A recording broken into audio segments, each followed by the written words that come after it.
This is show 4. Time for the Pac-12 South report. And let's talk Arizona to lead it off. You know, for the Wildcats, year number 1 was great for Rich Rodriguez, the former Michigan and West Virginia head coach. That power option game worked to a T, and you can thank pretty much Kadeem Carey for that.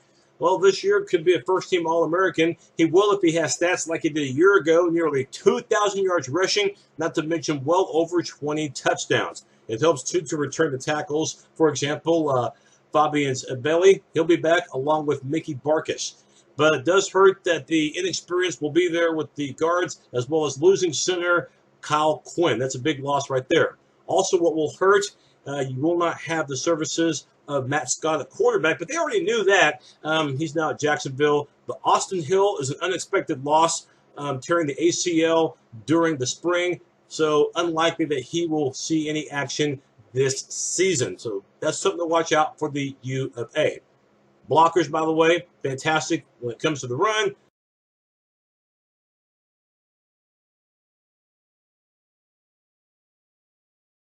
Did you watch Arizona's defense play last season?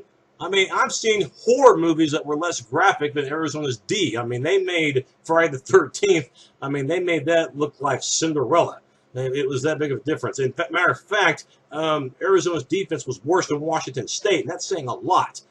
But in their defense, they went to a new alignment, the 3-3-5, which does take time to adapt to, so you would expect some massive improvement. Now, Jake Fisher, he did have a nice year individually. Matter of fact, he led the Pac-12 in tackles with 119. But bottom line is that they've got to be able to get to the quarterback. That was a big problem. And coverage, well, that was a major issue for the secondary. In fact, coverage was so bad that they really could ill afford to try any corner or safety blitzes because they had to focus on the coverage part first. So you got to think with a year of familiarity with the 3-3-5, working on it during the spring and entering next year, maybe they'll establish chemistry in this department. Of course, with everybody back, it can only get better for Arizona on the defensive side. Schedule-wise, I'm confident in this group because it's one of the easiest schedules a Pac-12 team could ask for. First 3 games, non-league-wise, are easy ones, as you can see.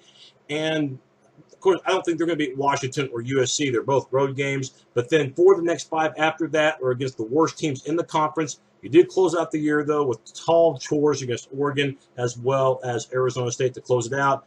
But I do foresee them with another 7-win season, possibly 8 with a bowl game. And I do think Arizona finishes 4th. And once Rich Rodriguez gets the players that he wants, remember, he's still playing with a lot of Mike Stoops' players from the previous regime, that Arizona can finish in the upper half of the league. And I think that's the next major goal. For Colorado, if they could just finish out of the cellar of the Pac-12 South, they'll take that in a heartbeat. They went 1-11, and no need to break down all the major areas for Colorado because when you're 1-11, you're batting every area.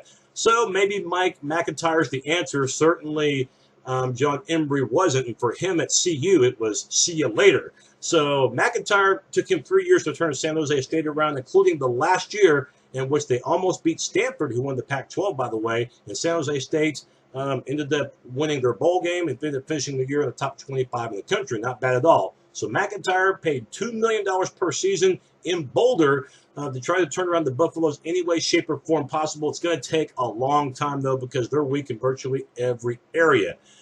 But maybe receivers, that's something they could build upon because the Buffaloes will be experienced there. They gladly welcome back Paul Richardson, who didn't see any action last year because of a torn ACL. So they'll have him and experience with Nelson Spruce. And then at the running position, Christian Powell, he's a good one. Left tackle position to solidify with Jack Harris. But the offensive line, this was an area, even when Colorado was showing signs that they were going the wrong direction a few years ago, they were still pretty darn good in offensive line, but that's an area that's digressed big time. So see if the offensive line can get it back. It looks like Connor Wood will start the year at quarterback, the former UT product. Struggled big time last year in limited playing time. He'll take over because Jordan Webb had a devastating offseason injury that will keep him out of action the majority of this season. So watch the QB position. Looking at defense, boy, oh boy, was it bad in every way, shape, and form, except at defensive end with Shadera, Yuso Durabi. You're going to have to double team this guy. He's good. The other defensive end should complement well. Samson Kapavalu, he's a good one too. But otherwise, major areas for concern for Colorado. Biggest area was the fact that they gave up an average of 8 yards on first down, which means teams on second and short could run, they could pass, they could eat a hot dog because they knew they had third and short coming up. Colorado couldn't get off the field to save their lives, and then they gave up about 70% completions to the secondary. So show some aggressiveness, take some chances. We'll see what happens. With Colorado, it's going to be another long year because, again, McIntyre, I think he'll do it with offense first, with that pistol offense, which, by the way, worked at Nevada with Colin Kaepernick. And, of course, we see the success he's had in the NFL, so that kind of springboarded him in college. And I think for McIntyre, it's going to take him, 3-4 years to see any major improvement. Don't look at the win-loss total because it's going to be bad. Central Arkansas, by the way, if you're curious, that's their best shot at a win this year.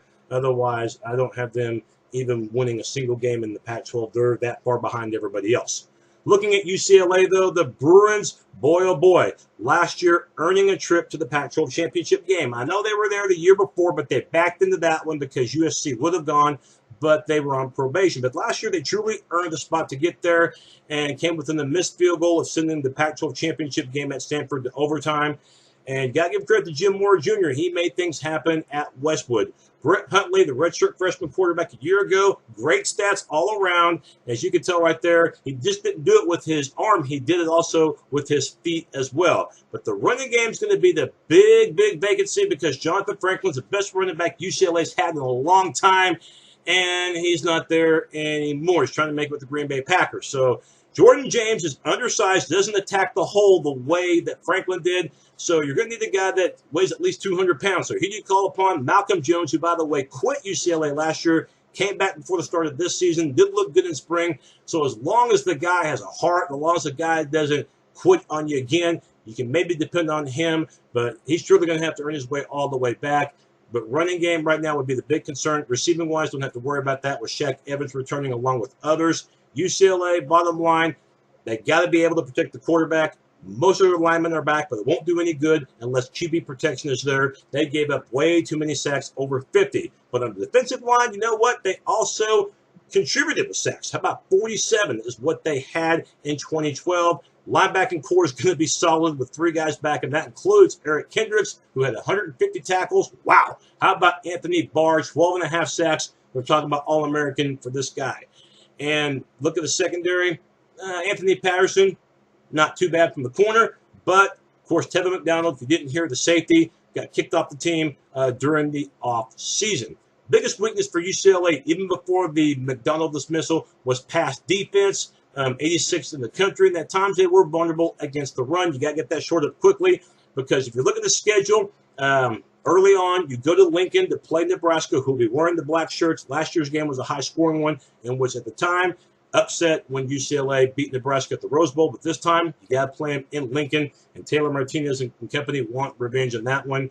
And then the rest of the schedule's rotten for UCLA because if you look at their 4 biggest games, back-to-back ones, Stanford and Oregon, the 2 best teams in the league by far. You play them both on the road, and you play both of them in the month of October.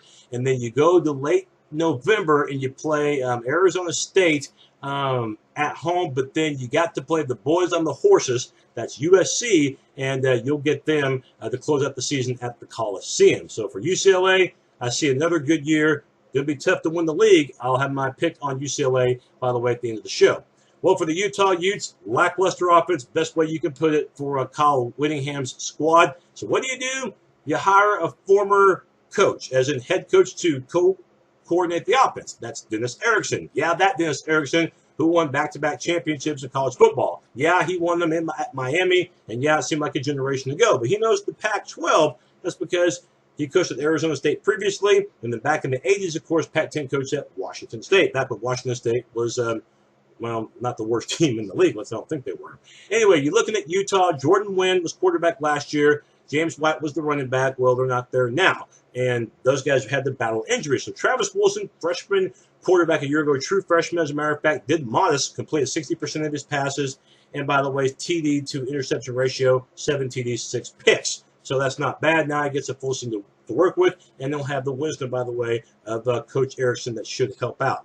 If you're looking at the receiving core, these guys are physical, but they've got to do a better job blocking downfield and also better job holding on to the ball. They had fumble loss issues, and Utah has really gone the route of the JUCOs. That means that they have gone heavily into California offensively and even defensively too, trying to find quality JUCO players. Kelvin York will be the main guy. They got him out of Fullerton Junior College, and they went also with another California junior college player in the form of Devontae Booker. They're pretty high on him too. And if you're looking at defensively, this is an area in which they didn't do a bad job of run defense, but losing 3 of your top 4 tacklers really stings if you're the Utes, because you're trying to build on that. And losing a star Lotulelei went to the Panthers. That's a stinger. So you got to count on Trevor Riley. He's been there a while, 69 tackles, 4.5 sacks, and then also free safety Eric Rowe.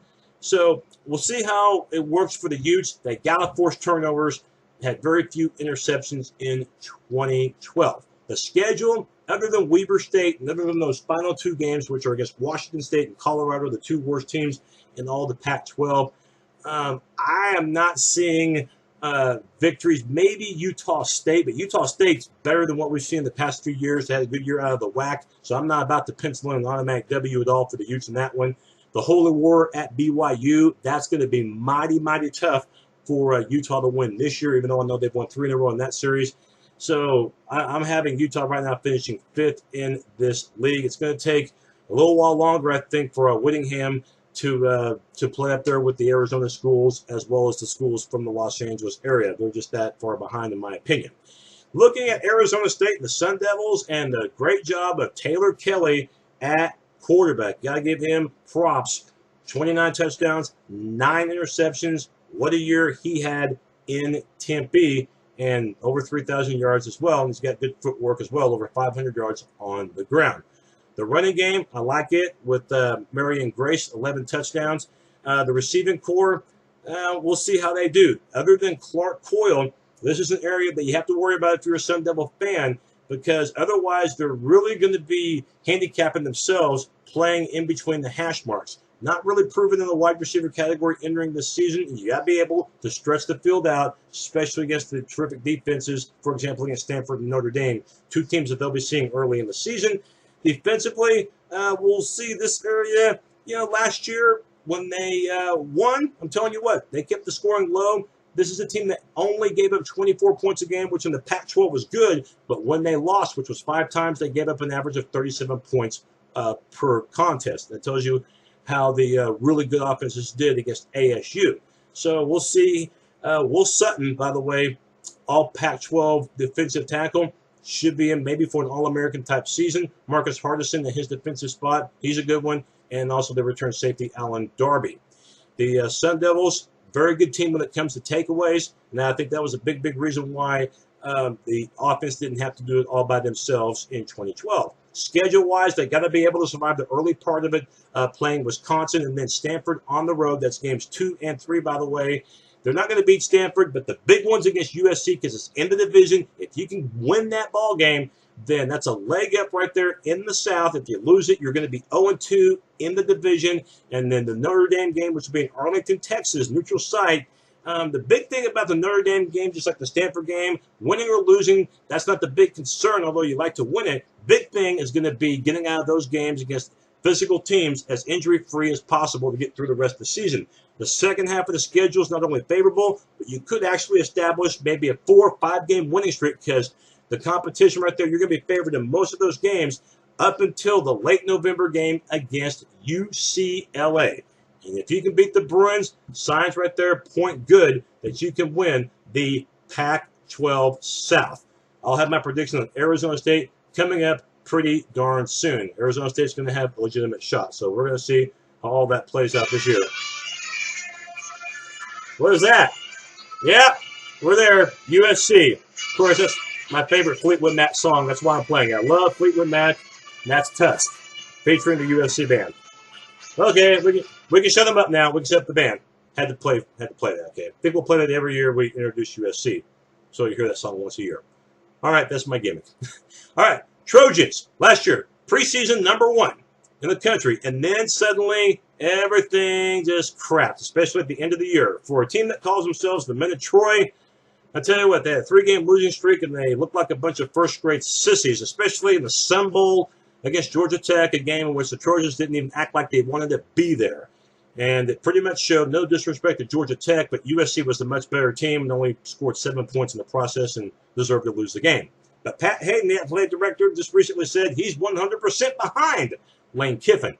But will you be, Pat, if Lane pulls out another 7-6 out of the old rabbit hat? Yeah, I don't think so. You got to do it, though, without your quarterback from the last 4 years. That's Matt Barkley.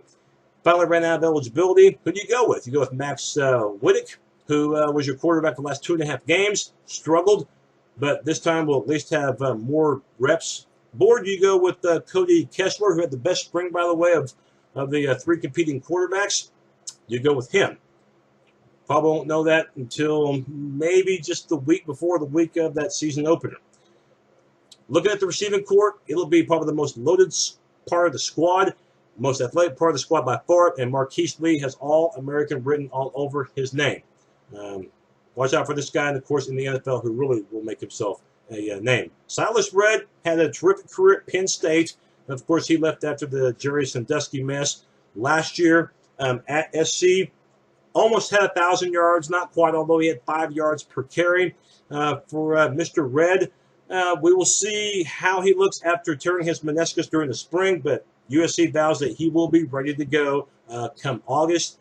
USC, very good at pass protecting. So whoever plays signal caller should be okay, but the run blocking, needless to say, has to get better. Defensively, they're going to be pretty dang talented, but they don't have a lot of depth, and that's where those lack of scholarships from the Reggie Bush probation early part of this decade has really made its effects known. But at least the starting part of that defense, for the most part, should be just fine with Morgan Breslin, offensive linebacker, potentially all Pac-12, returning. And he had 62 tackles, 13 sacks a year ago for the Trojans.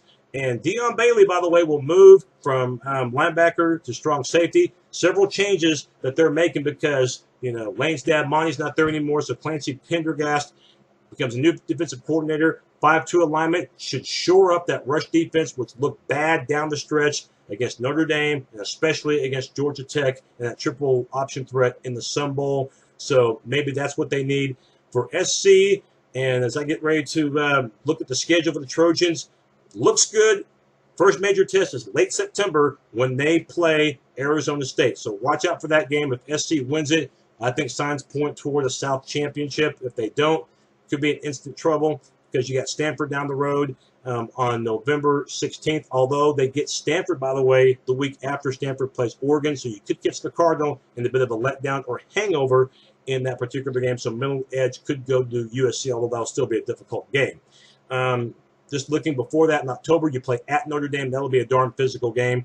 And, USC does not play Oregon, but then again, neither does Arizona State, so that's a wash there. And you close out the season trying to get revenge against hated rival UCLA, but you do get them in the Coliseum this time on November the 30th. Of the division previews I'm going to be doing, and the ones I've done so far, this by far is the toughest division to pick. The toughest. And I can make an argument for UCLA, Arizona State, or USC. But when it comes down to it, I'm going to pick Arizona State by the thinnest of margins. I give them the edge over USC in the late September showdown. And again, I know all three teams have their strengths and do have their flaws, but I like Taylor Kelly as quarterback. I do like the running game. And right now for USC, their big thing is I've got to see them, even though they've made some alignment adjustments, I got to see them do better against the run. And Arizona State, one of their strengths is going to be the run, not just with the backfield, but also with Kelly, the quarterback, with his feet as well. And Arizona State will improve defensively, and they've got more depth on that defensive side. They go too deep on the defense. For SC, it's yet proven to me entering this year if they can go too deep. So UCLA, their schedule is going to be a little bit too difficult. They got to play Oregon and Stanford, unlike the other two favorites, and they have to put Oregon and Stanford on the road back-to-back, and that's going to be a chore. So I look right now for Arizona State, the thinnest of margins, to win the division, but I look for Stanford to win the Pac-12 in general in that championship game. My national championship pick, Alabama versus somebody, will come in a few weeks after my final preseason show, which will be the Oklahoma shows. So stay tuned for that. Big 12, will be down the road. My Big Ten Legends Division preview is my next show coming up soon. We'll catch you then. So long.